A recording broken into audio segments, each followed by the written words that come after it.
لله رب العالمين والعاقبة للمتقين والصلاة والسلام على سيد الأنبياء والمرسلين وعلى آله وأصحابه الطيبين الطاهرين أما بعد فأعوذ بالله من الشيطان الرجيم بسم الله الرحمن الرحيم فالذين آمنوا به وعزروه ونصروه واتبعوا النور الذي أنزل معه أولئك هم المفلحون صدق اللہ العظیم. غوث اعظم بمنے بے سرو ساما مدد قبلہ دین مدد کعبہ ایمان مدد بگیرداب بلا افتاد کشتی ضعیفان شکستہ رات پشتی بحق کے خواجہ عثمان ہارون مدد کن یا معین الدین چشتی مدد کن یا معین الدین چشتی مدد کن یا معین الدین چشتی. منبر پر جلوگر حضرات علماء ذوی الاحترام، حاضرین سنی اجتماع، پردہ نشین ماں اور بہنوں، السلام علیکم ورحمۃ اللہ وبرکاتہ. آئیے ہم اور آپ مل کر انتہائی عقیدت و محبت کے ساتھ اپنے اور ساری کائنات کے مرکز عقیدت انیس بے کساں چارہ ساز درد منداں ہم غریبوں کے غم گسار مصطفیٰ جان رحمت حضور احمد مجتبی محمد مصطفیٰ ارواح نافدہ صلی اللہ تعالی علیہ وسلم کی بارگاہ بے کس پناہ میں جس طریقے سے میں پڑھاؤں عشق و مستی میں ڈوب کر میرے ساتھ مل کر پڑھیں. الصلاۃ والسلام علیک یا رسول اللہ، الصلاۃ والسلام علیک یا نبی اللہ، الصلاۃ والسلام علیک یا حبیب اللہ وعلی آلک واصحابک یا نور اللہ صلی اللہ تعالی علیہ وسلم. سرور کہوں کہ مالک و مولا کہوں تجھے، سرور کہوں کہ مالک و مولا کہوں تجھے، باغ خلیل کا گلے زیبا کہوں تجھے، حرما نصیب ہوں تجھے امید گہ کہوں، جانے مراد کانے تمنا کہوں تجھے، اور تیرے تو وصف عیب تناہی سے ہے بری. یا رسول اللہ تیرے تو وصف عیب تناہی سے ہے بری. حیران ہوں میرے شاہ میں کیا کیا کہوں تجھے، حیران ہوں میرے شاہ میں کیا کیا کہوں تجھے. کہہ لے گی سب کچھ ان کے ثنا خواں کی خاموشی، چپ ہو رہا یہ کہہ کے میں کیا کیا کہوں تجھے. لیکن رضا نے ختم سخن اس پہ کر دیا، خالق کا بندہ خلق کا آقا کہوں تجھے. میرے پیارے آقا صلی اللہ تعالی علیہ وسلم کے پیارے دیوانوں، ہم اور آپ سنی دعوت اسلامی کے روح پرور سنی اجتماع میں باندرا کی سرزمین پر منعقد حاضر ہیں. اللہ تبارک و تعالی ہم سب کی حاضری کو قبول فرمائے. میں مختصر وقت کے لیے حاضر ہوں. انشاءاللہ میرے فوراً بعد جو ہے وہ اہل سنت و جماعت کی عالمگیر تحریک کے عالمی شہرت یافتہ نعت خواں بلبل باغ مدینہ الحاج قاری محمد رضوان خان صاحب قبلہ، جن کو اللہ نے بارگاہ رسالت مآب صلی اللہ علیہ وسلم نے مقبولیت کا شرف عطا فرمایا ہے، اور انہی کے فوراً بعد عطائے حضور مفتی اعظم استاد گرامی قائد محترم حضرت علامہ حافظ و قاری محمد شاکر علی نوری صاحب قبلہ مدظ اللہ العالی تشریف لائیں گے اور حضرت کا مرکزی خطاب ہوگا۔ اس کا مطلب یہ ہے کہ اس وقت سے لے کر اختتامی دعا تک آپ لوگوں کو یہاں پر بیٹھنا ہے۔ میں بہت تفصیلی کوئی گفتگو آپ کے سامنے لے کر کے نہیں حاضر ہوا ہوں، بلکہ چند ٹوٹے پھوٹے کلمات لے کر آپ کی خدمت میں حاضر ہوں۔ اللہ تبارک و تعالی میری اور آپ کی حاضری کو قبول فرمائے۔ اس وقت پوری دنیا کے اندر لوگ جو ہے وہ اپنی ناکامی کے اسباب پر غور کر رہے ہیں۔ دنیا کے اندر مشرق سے لے کر مغرب تک، شمال سے لے کر کے جنوب تک کے ہر انسان، دانشوران، مفکرین، مدبرین، خطبہ، علماء، سیاستداں، اہل مال، یہ سب مل کر کے پوری دنیا کے اندر صرف ایک ملک ہندوستان کی بات نہیں بلکہ پوری دنیا کا مسلمان اپنی ناکامی پر ماتم کنا ہے، اپنی ناکامی کے حوالے سے اسباب تلاش کر رہا ہے، اس لیے کہ ایک ہندوستان میں ناکامی کا معاملہ نہیں بلکہ قوم مسلم پوری دنیا میں مشرق سے لے کر مغرب تک، شمال سے لے کر جنوب تک ناکامی کا شکار ہے۔ اس لیے کہ جو قوم کبھی تاجداری کیا کرتی تھی، جو قوم کبھی شہریار ہوا کرتی تھی، جو قوم کبھی تاجدار ہوا کرتی تھی، جو قوم کبھی دنیا کے سامنے جو ہے وہ علم و عمل کی خیرات اور دولت کی خیرات تقسیم کرتی تھی، آج اس قوم کے ہاتھ میں کاسہ گدائی ہے۔ جو قوم بڑی بڑی یونیورسٹیوں میں اپنے علم کا لوہا منوا چکی تھی، اور جو قوم دنیا کی قیادت و امامت تقریباً کم و بیش 1000 سال تک کے کرتی رہی، آج وہ قوم اپنی عظمت رفتہ کو تلاش کر رہی ہے۔ آج وہ قوم جو ہے اپنی کامیابی کے انہی سراغ کو ڈھونڈ رہی ہے۔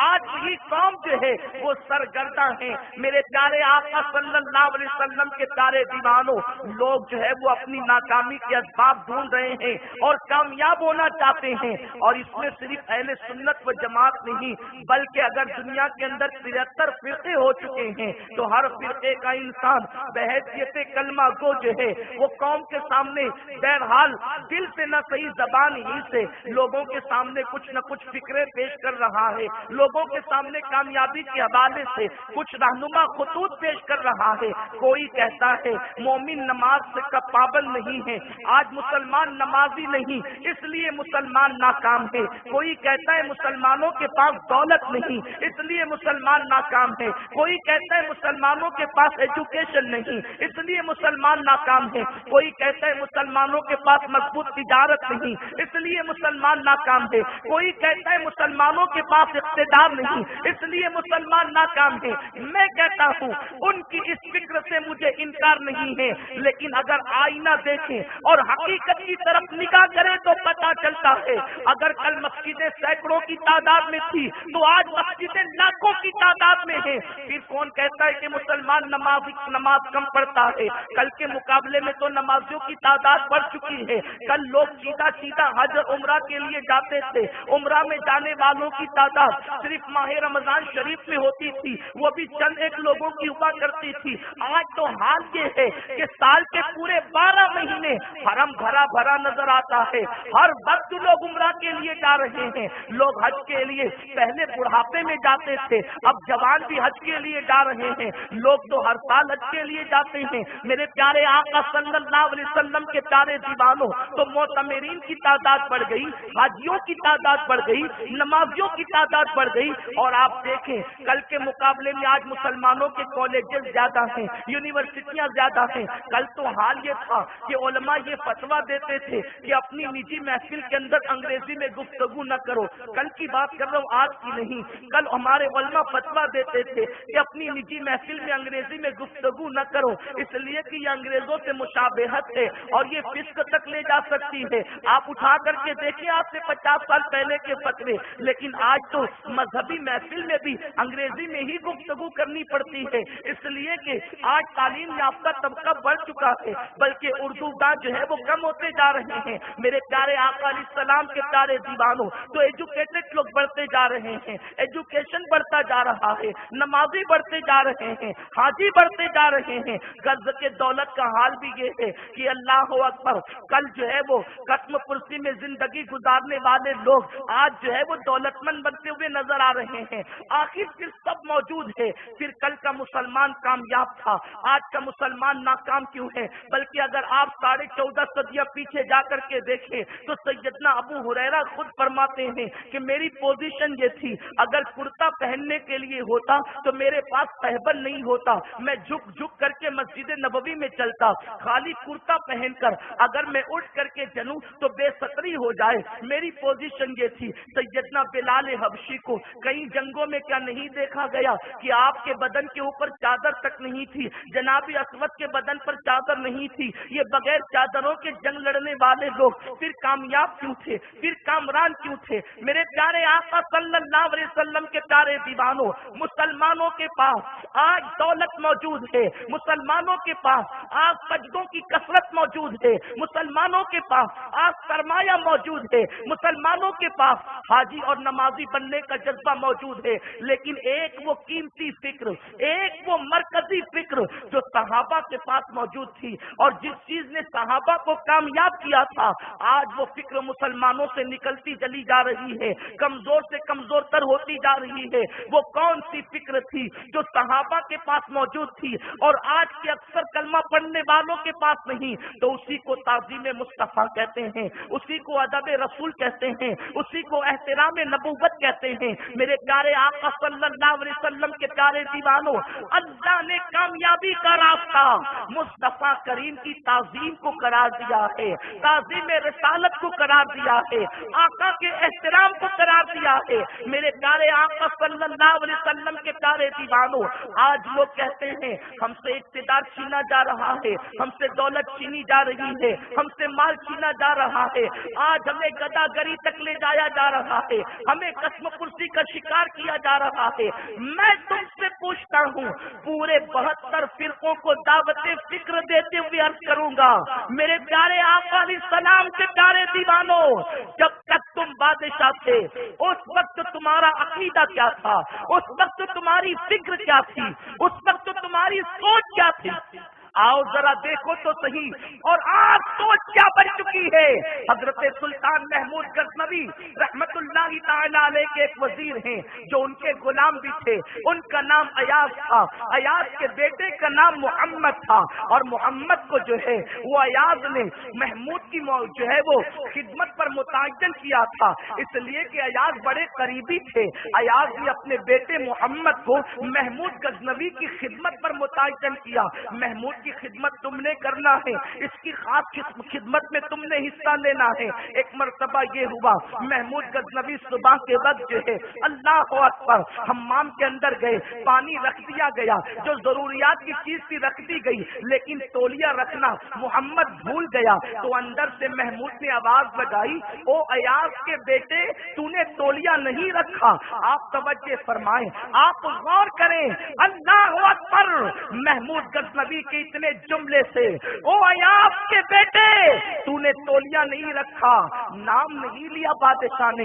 ایاز جا رہے تھے، قدم رک گئے، اس لیے کہ جانتے تھے کہ جب بادشاہ لوگ کسی سے ناراض ہوتے ہیں تو اس کا نام نہیں لیا کرتے، بغیر نام کے پکارا کرتے ہیں۔ آج میرے بیٹے کا نام بادشاہ نے نہیں لیا، کہیں ناراض تو نہیں، اور یہ ناراضگی بادشاہ کی بڑی مہنگی پڑ سکتی ہے، اس لیے کہ بادشاہ جن سے ناراض ہوتے ہیں ان کے تن پر گردن سلامت نہیں رہتی، ان کا سر سلامت نہیں رہتا۔ ایاز رک گئے، محمود غزنوی باہر آئے، جیسے ہی محمود باہر آئے، ایاز نے ہاتھ جوڑ کر کے کہا، جہاں پناہ عالم پناہ، اگر گفتگو کرنے کی اجازت ہو تو میں کچھ گفتگو کروں، اجازت دے تو کچھ بات کروں۔ سلطان بہت موڈ میں تھے، کہنے لگے ایاز روکا کب ہے جو آج روکیں گے، کہو کہنا کیا چاہتے ہو؟ تو ایاز نے موقع پا کر کہا، سلطان کیا آپ غلام زادے سے ناراض ہیں؟ آپ میرے بیٹے سے ناراض ہیں؟ آپ نے اس کا نام لے کر کے نہیں پکارا، آپ نے کہا او ایاز کے بیٹے کیا تو تولیہ رکھنا بھول گیا؟ سلطان کی آنکھوں میں خون اتر آیا اور پورے جذبے سے سلطان جواب دیتے ہیں، ایاز تیرے بیٹے کا نام محمد بعد میں ہے، محمد پہلے میرے آقا مصطفیٰ جان رحمت کا نام ہے۔ میں حمام میں تھا، میرا وضو وضو نام محمد کیسے لے سکتا ہوں؟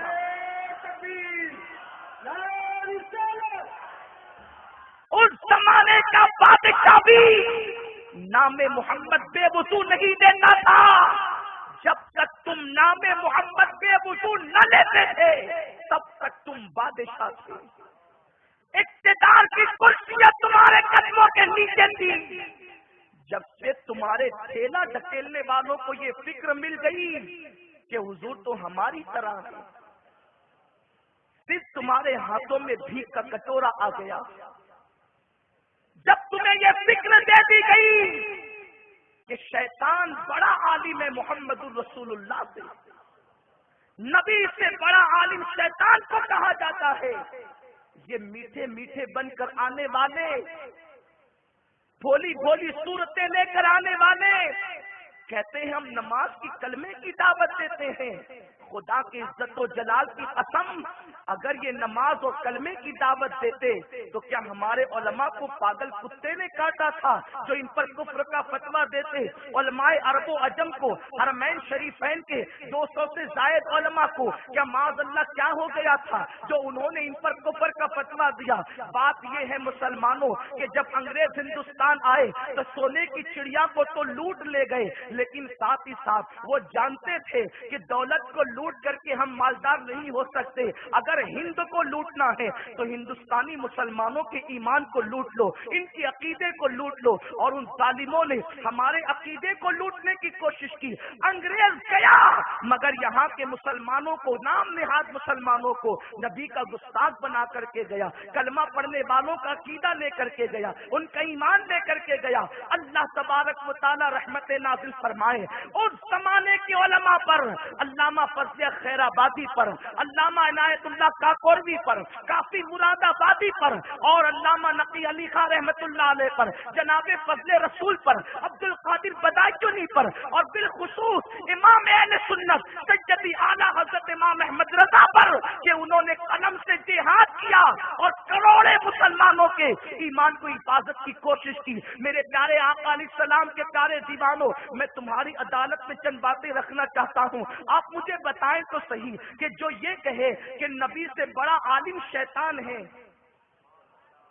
اٹھا کر دیکھو براہین قاطعہ، براہین قاطعہ میں نبی سے بڑا عالم شیطان کو لکھا. وہ شیطان جس کی کوئی تعریف نہیں کرتا، یہ کلمہ پڑھنے والے اس کی تعریف کر رہے ہیں. اور یہاں تک لکھا کہ شیطان کے بڑے عالم ہونے پر قرآن سے دلیل موجود ہے اور نبی کے بڑے عالم ہونے پر قرآن میں کوئی دلیل نہیں ہے. آپ کہتے ہیں کہ آپ ان کو برا کیوں کہتے ہیں؟ لوگوں کو تکلیف ہوتی، برا کیوں کہتے ہیں؟ نادان کوئی تیرے باپ کو شیطان سے بڑا، تیرے باپ سے شیطان کو بڑا بتائے تو تجھے تکلیف ہوتی ہے. اگر تیرے باپ کی توہین کر کے شیطان کی تعریف کرے تو تکلیف ہو. یہاں رسول اللہ کی توہین کی جا رہی ہے، آقا کی بے ادبی کی جا رہی ہے. اور سن لو، صرف فاتحہ اور سندل کرنے سے کوئی سنی نہیں ہوتا. جب تک کہ نبی کے دشمنوں سے دل سے دشمنی نہیں کرے گا اس وقت تک وہ پکا عاشق رسول نہیں ہو سکتا. حضرت سیدنا مجدد الفسانی فرماتے ہیں تولا بے تبرا نیست ممکن، کہ محبت نفرت کے بغیر نہیں ہے. یہ کس نے کہا؟ مجدد الفسانی نے. تم تو ان کو بہت زیادہ مانتے ہو نا، پھر یہ کہتے ہو مولانا نفرت کی بات مت کرو، میٹھی میٹھی بات کرو. اگر نفرت کی بات اسلام میں نہ ہوتی تو قل یا ایھا الکافرون کی صورت کو نکال دو قرآن سے، اور کل بعد ذالک زمین کو نکال دو قرآن سے، تبت یدا کو نکال دو قرآن سے، سورہ منافقون کو نکال دو قرآن سے. سورہ منافقون قرآن میں موجود ہے. اور سنو، اللہ تبارک و تعالیٰ نے قرآن کے اندر سورہ بقرہ میں اللہ اکبر مومنین کی تعریف 3 آیتوں میں کی، اور اس کے بعد کافروں کا ڈیفینیشن 3 آیتوں میں بیان کیا، اور اس کے بعد اتنی تقریباً 13 سے زیادہ آیتیں منافقین کا تعارف کرایا. کیوں؟ یہ سب سے زیادہ خطرناک ہے، یہ ایمان کے لٹیرے ہیں. اور منافقین جہنم کے سب سے نچلے طبقے میں رہیں گے. منافق کون ہے؟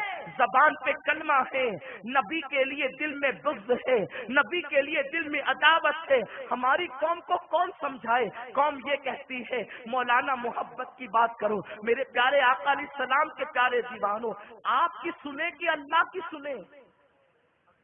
محبت کی بات صرف ایمان والوں کے لیے ہوگی، اور جس کے دل میں ایمان نہیں ہے پھر اس کے ساتھ محبت کی باتیں کرنا یہ ایمان کا جنازہ نکالنے کے مترادف ہے۔ اٹھا کر دیکھو قاضی عیاض رحمت اللہ علیہ کی شفا شریف، کتاب الشفا وہ مقبول کتاب ہے جس کو میرے آقا نے اپنے دربار سے قبولیت کی سند عطا کی ہے۔ قاضی عیاض رحمت اللہ تعالی علیہ لکھتے ہیں، کیا لکھتے ہیں سنو۔ ایک شخص بادشاہ ہارون رشید کے دربار میں آیا، توجہ فرمائیں، ہارون رشید کے دربار میں آیا، اور آنے کے بعد وہ بڑا قریبی تھا، بہت قریبی تھا ہارون رشید کا۔ ہارون رشید نے کہا یار ہم کو ایک منشی کی ضرورت ہے جو ہمارے یہاں منشی کا کام کرے، لیکن دیکھنا ذرا آدمی اچھا ہو۔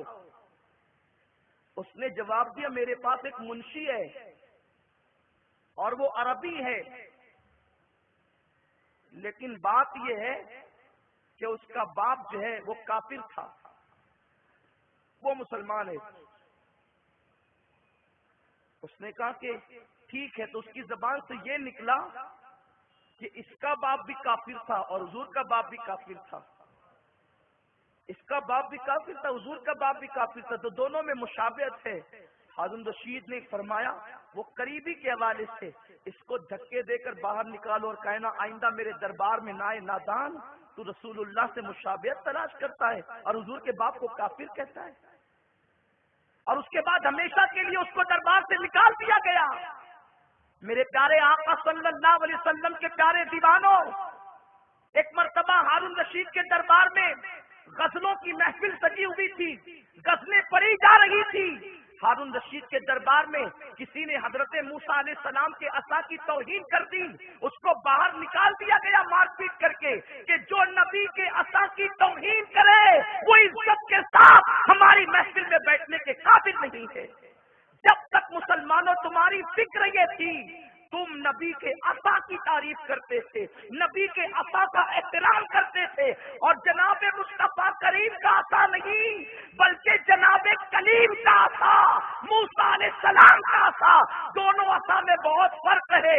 امام اہل سنت کہتے ہیں عصائے کلیم اژدہائے غضب تھا، گیروں کا سہارا عصائے محمد، گیروں کا سہارا عصائے محمد، ارے کلیم اور حبیب کا عصا برابر نہیں ہے۔ تو جس نے کلیم کے عصا کی توہین کی ہارون رشید نے دھکے دے کر باہر نکال دیا۔ انہوں نے نبی کے عصا کی نہیں مصطفیٰ کریم کی توہین کی، اور آپ کو محبت کے لیے ہی ملتے ہیں۔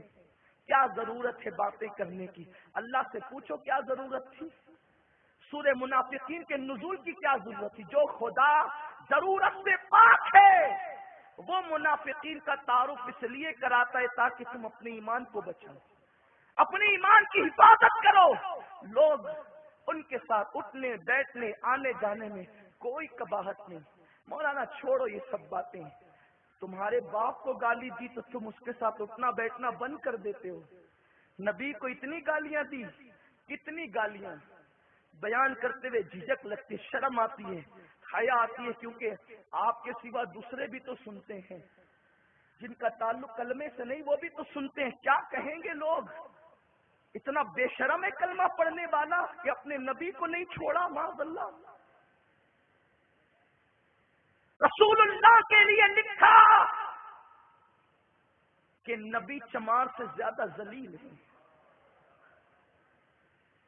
نبی پاک کے لیے لکھا مر کر مٹی میں مل گئے، اپنی بیٹی کی شفاعت نہیں کر سکتے، وہ رسول جس کو خدا نے مقام محمود عطا کیا۔ اچھا حیرت کی بات یہ ہے ہم کہیں نبی شفاعت کرتے تو لوگ کہتے ذرا حدیث کی دلیل دیں، حدیث پڑھے تو کہتے کہ یہ کہاں لکھی ہے، وہ بتا دے تو کہتے کہیں ضعیف تو نہیں۔ ان سے پوچھو نا کہ نبی بیٹی کی شفاعت نہیں کر سکتے، کون سی آیت سے لائے؟ جس حدیث سے لائے ہیں شیطان کا علم و نبی سے زیادہ ہے، اس آیت سے لکھا ہے۔ کوئی آیت نہیں لکھی، آج تک نہیں لکھی۔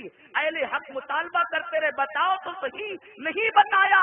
الحمدللہ ہم جو کہتے ہیں قرآن کی آیتیں بھی پڑھ سکتے ہیں، حدیث مبارکہ بھی پڑھ سکتے ہیں۔ نبی پاک کا علم تمام اولین اور آخرین میں سب سے زیادہ ہے، انہیں دلیل نظر نہیں آئی۔ کہتے ہیں کہ شیطان کے علم پر قرآن کی آیتیں موجود ہے، نبی کے علم پر قرآن کی کوئی آیت نہیں۔ وَعَلَّمَكَ مَا لَمْ تَكُنْ تَعْلَمْ یہ آیت نظر نہیں آئی۔ الرحمن علم القرآن یہ آیت نظر نہیں آئی، یہ آیتیں نہیں دکھی۔ میرے پیارے آقا علیہ السلام کے پیارے دیوانوں، اور جو لوگ ان کے ساتھ بدعقیدگی کے باوجود اٹھتے بیٹھتے ہیں وہ سن لیں۔ قاضی ایاز رحمت اللہ علیہ شفا میں لکھتے ہیں ایک بندہ جب وہ مرنے لگا تو موت کے وقت اس کے دوست اس کو کلمہ پڑھاتے تھے، کلمہ اس کی زبان پہ نہیں آتا تھا، بولتے تھے کلمہ پڑھ نہیں پڑتا تھا۔ رونے لگا، میں ہر بات کر لیتا ہوں کلمہ نہیں پڑھ پاتا۔ تو پوچھا کہ تیرے منہ پہ کلمہ کیوں نہیں آتا؟ توجہ سے سنیں، تیرے منہ پہ کلمہ کیوں نہیں آتا؟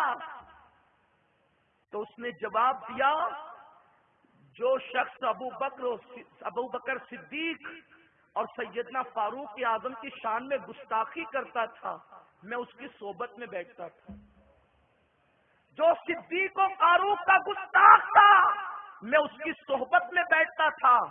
ان لوگوں کی صحبت میں بیٹھنے کی نحوست کی وجہ سے مرتے وقت میری زبان پہ کلمہ نہیں آتا۔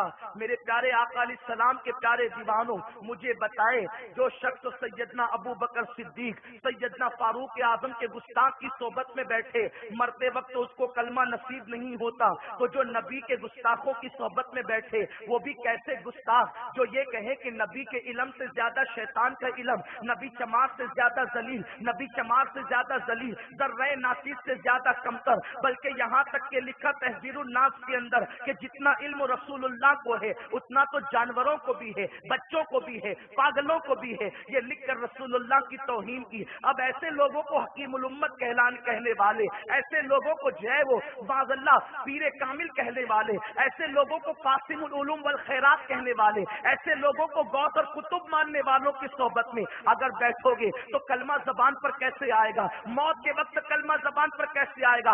پوری زندگی کروڑوں مرتبہ کلمہ پڑھتے رہو لیکن مرتے وقت زبان پر کلمہ آنا آسان نہیں ہے۔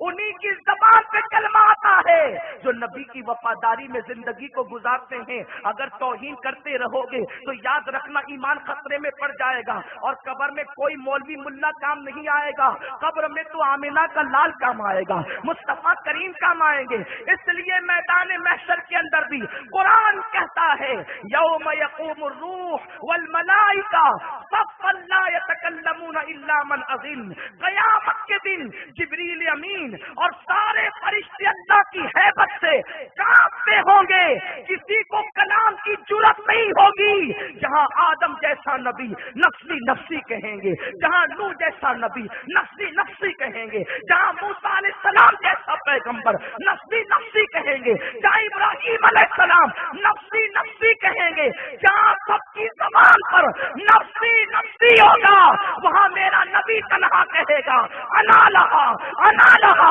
آؤ میں تمہیں اسلام کے لیے لے جاؤں اور تمہاری شفاعت کروں۔ نعرہ تکبیر! یہی تو راز ہے معراج میں۔ معراج کا مہینہ چل رہا ہے، معراج کا راز یہی ہے۔ اللہ نے حبیب کو بلایا اور اتنے قریب بلایا، کتنے قریب۔